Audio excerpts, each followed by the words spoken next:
Hello বন্ধুরা, আজকে আমরা চলে এসেছি মিয়ামোড়ে।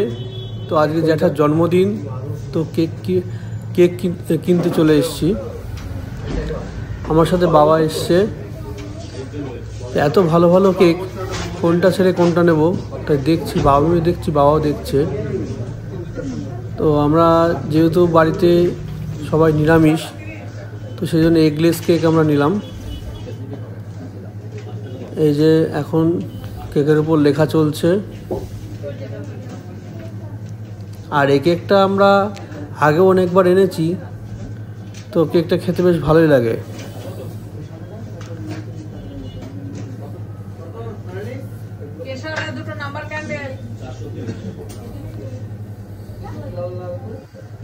আজ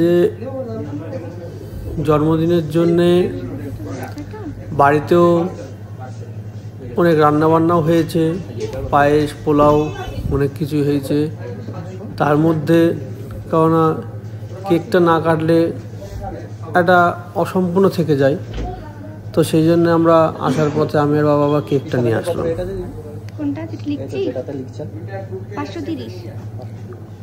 আর এই কেক আনার আমাদের আগে থেকে প্ল্যান ছিল, এবার কখন আনবো না আনবো, তো একবার আসার সময় একবার কেকটা নিয়ে চলে আসলাম। লেখা চলছে, প্রায় অলমোস্ট লেখা কমপ্লিট। দেখো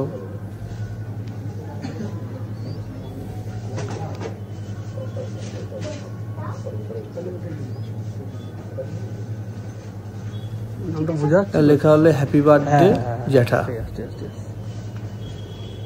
জেঠু। এই যে এবার এটা আমাদের জ্যাঠা, বাড়ির সব থেকে বড় জ্যাঠা। এবার কেক কাটবে, সাথে বাড়ির সকলে এখানে আছে, একদম বড় থেকে ছোট সবাই আছে।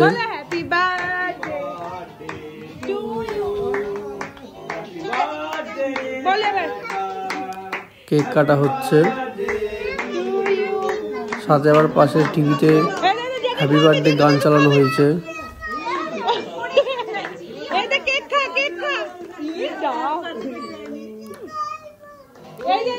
আর এই পুচকে খুব আনন্দ, কখন কেক কাটবে বলেই যাচ্ছে। লাস্টে আবার কান্নাও শুরু করে দিয়েছে, যখন টিভির গান বন্ধ হয়ে গেছে তখন আবার লাস্টে কান্নাও শুরু করে দিয়েছে।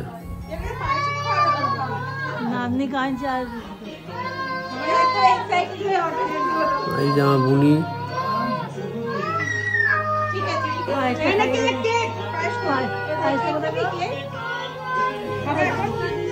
জ্যাঠা নিজেই খাচ্ছে, জ্যাঠা নিজে কেক খেয়ে নিল।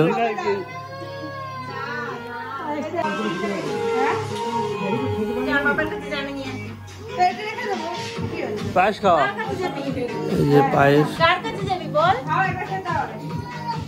পায়েস খাওয়ানো হচ্ছে, বুনি পায়েস খাচ্ছে। অ্যাকচুয়ালি বাঙালিদের জন্মদিন মানেই পায়েস খাওয়া, এটাই মেন। তো আমার বাড়িতে জ্যাঠাও বলছিল যে পায়েসটাই মেন, তো সেটা পায়েস তো আমাদের করেই। এমনি আমাদের বাড়িতে যেহেতু নিরামিষাশী বেশি, তো সেই জন্যে দুধের জিনিস, মিষ্টি, ছানা, দই, এগুলো তো বেশি খাওয়াই হয় আমাদের। কিন্তু তাও কেক না কাটলে একটা খারাপ লাগে। দেখো তোমরা।